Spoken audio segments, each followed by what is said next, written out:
In this video, I'm going to show you how to buy a $2 million asset with none of your own money. This is a real deal that we currently have under contract. We have a seller who desperately wants to get rid of this property and have nothing to do with it. In this deal, we will put none of our own money into it. We'll make approximately $200,000 in year one. We will receive roughly $150,000 in tax benefits in the first year.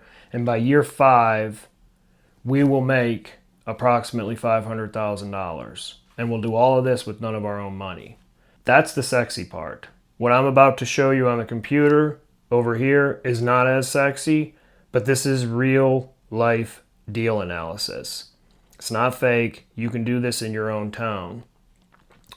After we went through the deal, we realized that using conventional financing doesn't really flush out. This property is currently 80% vacant.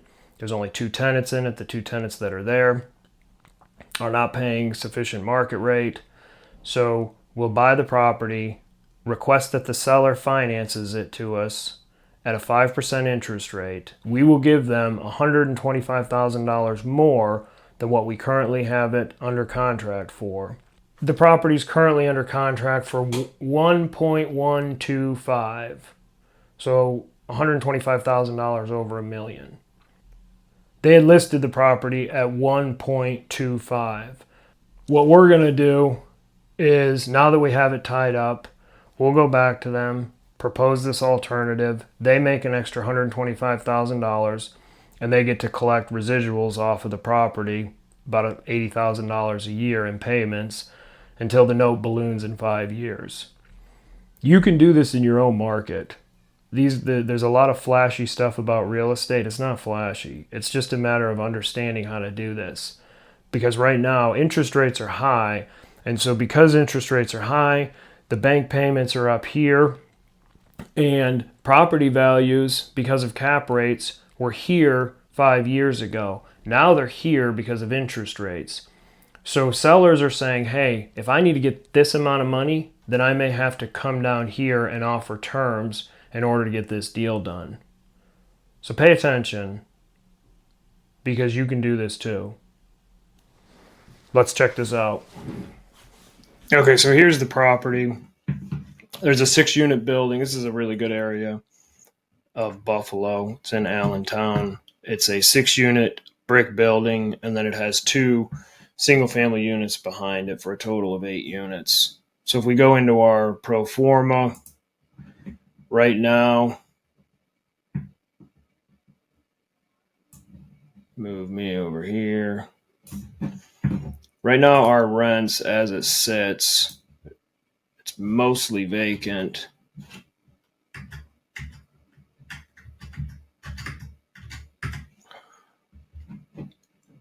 Scenario one is how the property sits currently. Scenario 2 is what we're projecting we can rent it out for conservatively. So $1,700 for the 3 bedrooms in the brick building. The 2 single family homes, conservatively, we can rent for $2,000 a piece. Jump back over to our pro forma here.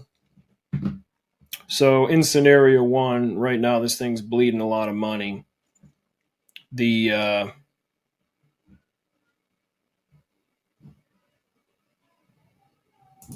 bank is only going to finance 80% of this, so that puts us at a $1 million loan.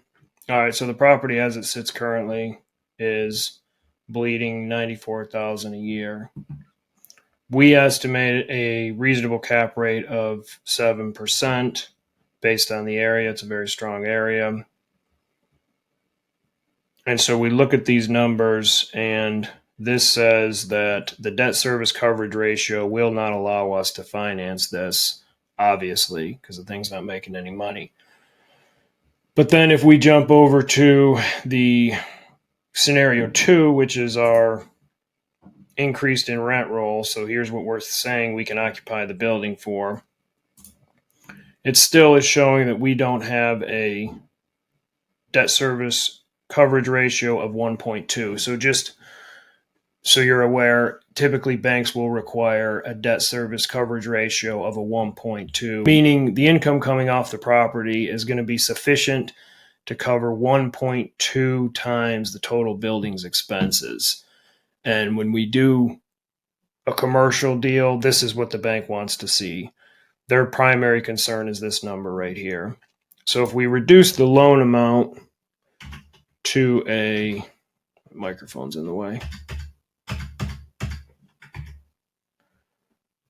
to a $900,000 loan, then we can achieve that 1.23, which will reach that threshold of 1.2.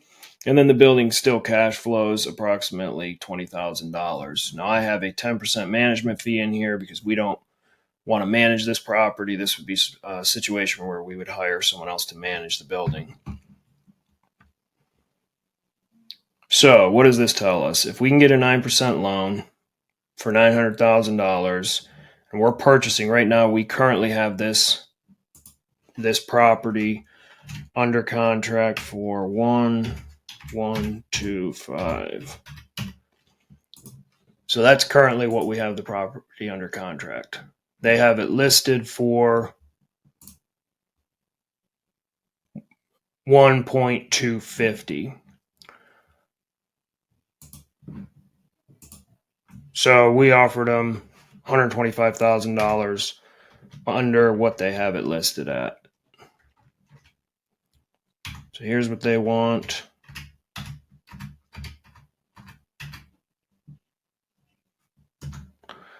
That's what they want. This is what we have it under contract for. So this scenario that we're currently looking at says that we have to come up with $225,000 if we get a $900,000 loan, which is sufficient to cover this debt service here. However, we're buying a building that currently is bleeding cash at the rate of $84,000 a year. So as soon as we close, it becomes a pretty significant liability. There are a few tenants in there, and they're all grossly underpaying. So if we look at the 3 tenants they have in, this tenant's overpaying by $800. This tenant's overpaying by $600 or underpaying by $600. And there's about a 6-month process to get these tenants out. So what we are proposing is here's what we have it under contract for. Here is what the seller wants to get. What we're proposing is we go back to the seller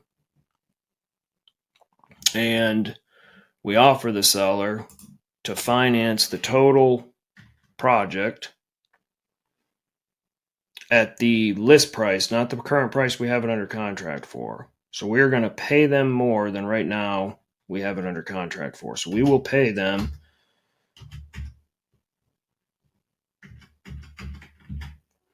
the 1.25 that they want, but we're going to ask them to give us an interest rate of 5% amortized over 30 years. That's the total amount. So we're not giving them any money down. If we put in a 7 cap rate, there's 2 other properties within a few blocks that have a 6.5 cap rate that are currently listed. So we're putting our cap rate at a 7. That tells us that this building is potentially conservatively worth 1.5. So we will go back to the owners, say, hey, we're going to give you the additional $125,000 that you wanted. We're going to ask that you give us 5% interest. We're going to do it over 30 years. This building will cash flow. And again, if you look at the management fee, we're just going to hire a management company at 10% of the rents. This building will still cash flow $26,000 a year.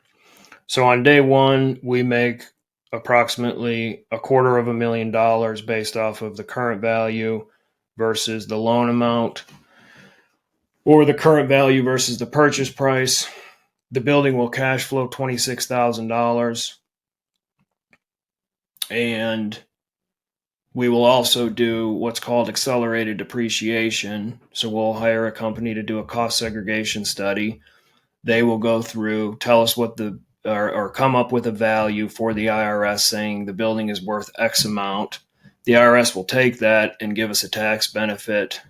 By my estimation, we will receive approximately $150,000 in tax benefits in the first year. So just to recap, we're paying more than what we have it under contract for. We're giving them this, the 1.25 that they want. We're giving them zero money down. We're asking them to finance it at 5%. On day one, we will do a cost segregation study and receive approximately $150,000 in tax benefits. And the building on day one at a 7 cap. I take that back. It's not on day one. Once we get the building occupied, which is going to take us about 6 months, the building will be worth 1.5. So approximately 1.52. So approximately $250,000 more than what we're paying for it.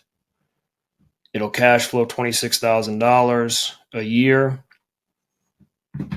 And based off of appreciation, if it appreciates 4% in 5 years, it'll be worth approximately another $200,000.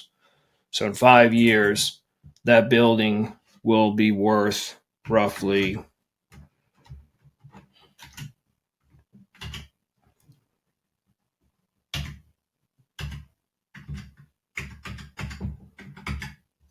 $1.75, because the value today is 1.5, and we're going to put no money in this deal. So that's how you do that. If you learned anything, I would greatly appreciate if you would subscribe. This whole YouTube thing is new to me. I'm trying to figure it out, put some information out there, document my journey, let you guys know hopefully some information that you don't already know. And I appreciate you taking the time to watch this. Thanks.